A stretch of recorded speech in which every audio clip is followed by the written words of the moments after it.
Manya Srimati Nirmala Sitharaman ji to reply the discussion. Sir, thank you very much, sir. I didn't think on a routine matter of excess grant for which we come for the appropriation expenditure undertaken not just this year or the year before, in the year 2023. The excess expenditure had happened and we have come for the appropriation before the House. We'll invoke so much of an interest in discussing, but it's very healthy that we have a discussion on such a finance-related subject. Normally, in fact, I was more telling the Parliamentary Affairs Minister and also the leader here, Sri Dr. L. Murugan, that this is about expenditure of 2023, but the interest that the members have shown makes me feel very encouraged. So I would take this opportunity to just explain a few things with your indulgence, sir. Yes. So this is the demand for excess grant for expenditures undertaken in the year 2023 on just 2 counts. And these 2 counts were part of what the Public Accounts Committee in its 39th report presented to the Lok Sabha this year in April. So Public Accounts Committee, as you know and the honorable members know, is headed always by a leader from the opposition. So in his chairmanship, that entire committee looks into the accounts and identifies where any excess has happened. So this year in April 26, this particular or this pair of 2 excess expenditure which had happened in 2023 was highlighted. One such excess demand arises out of a particular court order which was on the Railway Ministry, and that was for 196.44 crore under the grant number 85, which is railways. That's a small, lesser amount. But the larger amount is for 53,871, which is on grant number 40, which is repayment of debt, mainly on account of, in the cash management, sir, when withdrawal of investments in the intermediary 14-day bills happen, as a result of which these withdrawals happen by the state governments which put money into the T-bills.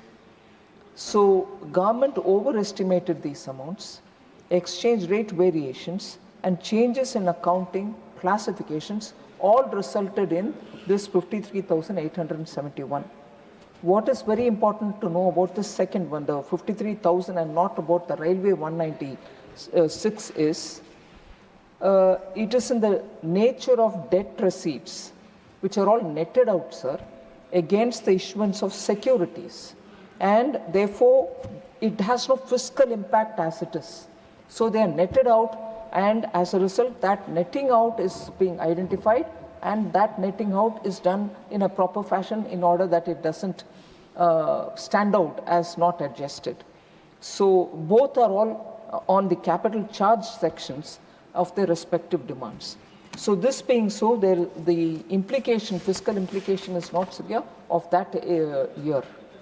However, sir, I want to say this is not the first time. I was replying to honorable member also. We have come, Government of India has a practice of coming to the House because it has to get the appropriation cleared by the House whenever these excess demands happen. We have come here in 2019-20 for a budget matter related to 2019-20 budget and sought an approval for an excess grant on an expenditure undertaken for 52,637 rupees, 37 crore rupees, 52,637.78 crore rupees, which I came here for approval in December 2022, one time at that time for excess expenditure.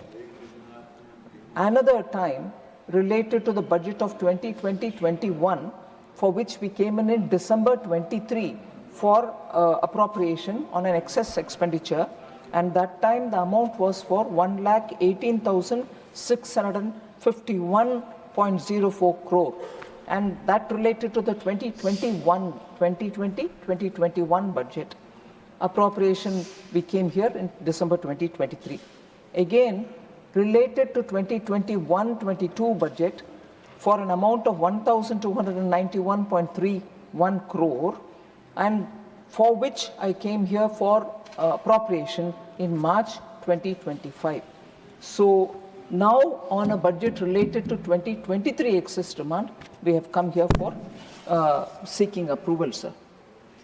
So it was interesting when I heard the member from J&K speaking about how we have to take care of J&K and support them on some of the expenditures that they are overburdened with. I would like to take this opportunity to inform the August House, sir, that J&K, when particularly it was under the central administration for a few years after 2019, only yesterday we celebrated 7 years of having removed Article 370. Having removed Article 370 in 2019, J&K was under the central administration till such a time the elected government came to power. But during that time, I would like to thank the Home Minister and the Prime Minister for having helped and guided me in clearing up very many overhangs which J&K suffered from. We took a very, very liberal view because I don't want to say this as if I'm patronizing, but we wanted genuinely to get the health of, the financial health of, the fiscal health of J&K properly before the elected government came to power. So literally so much time went in granular details being studied by both Home Ministry and the Finance Ministry. I would like to highlight just two things which are of very big significance that we have done for J&K, and we have done it because we strongly believe, and this House has also passed resolution, that Article 370 getting abrogated also proves the point. Since J&K is an integral part of India, inclusive of those which are occupied by Pakistan illegally, we will ensure that the people of J&K are supported and taken care of because we are all part of one country. And therefore, what we took at that time, I just wish to highlight, Honorable Member is not here, but I would have liked him to hear it. J&K police, entire J&K's police, their salary and their pension is now being met by Government of India on an annual basis. That means approximately 13,000 crores per annum is being spent on the police of and their salaries and pension of J&K.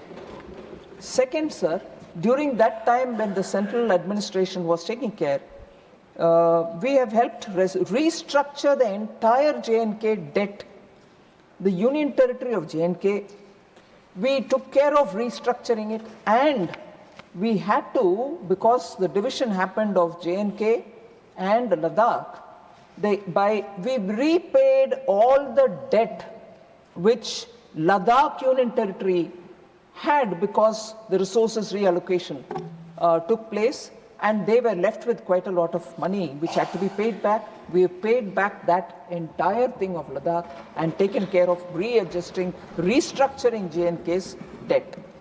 Also, sir, for the year 24-25 and for the year 25-26, an additional amount of 5,000 crore each year has been given over and above the revised estimates of their budgets, just to make sure the urgent requirements of J&K administration is not left without anybody supporting them. So each year, over and above their RE, we have given 5,000 crores to J&K, and I wish to assure the people of J&K every such attention will be given because we want J&K to prosper along with the rest of the other states. So we will be giving that attention. Even more, sir, just two more points on J&K. the power projects of J&K, around 1,350 crores has been given, and this was provided since 2021-22 to support Kiru, Ratle and Kwar projects, all three of them hydel power projects. We have given them the support. That's the total amount, 1,350 crores. And again, since 25-26, which is the last year, we are into 26-27, to support capital asset creation in J&K, a sum of 5,166.50 crores has been provided through the SASCI. Normally, SASCI is given to states with elected houses. So is J&K getting, because it's also a union territory with an elected house, they are getting under the 50-year interest-free, which we give in the name of special assistance to states for capital investment. 5,166.5 crores has been given to J&K. So we are actually addressing the issues of J&K.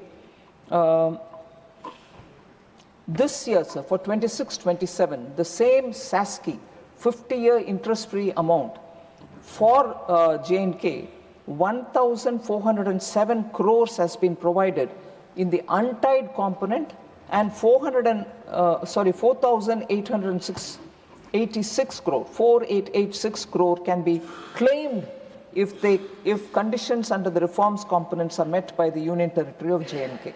So for every state we give tied component and untied component. Untied component goes anyway based on the proposals. Tied components go on the basis of reforms that they undertake. So J&K still has more than 4,886 crores if they can utilize through, am I right? Yes, sir, 4,886 crore that they can claim if they undertake reforms, in addition to the untied that they will get. So these were some of the specific points that I wanted to address to some of the members, sir. Honorable Member Sanjay Singh spoke about the need for such excesses in respect of education, health, human resource development, and so on. Debt contracted by Government of India, we will have to clear, sir. But all this is for all purpose. It's not as if we entertain excess demand only because it is for some court order or it's because it is going for some payment. If it is arising out of health and education, we will honor it.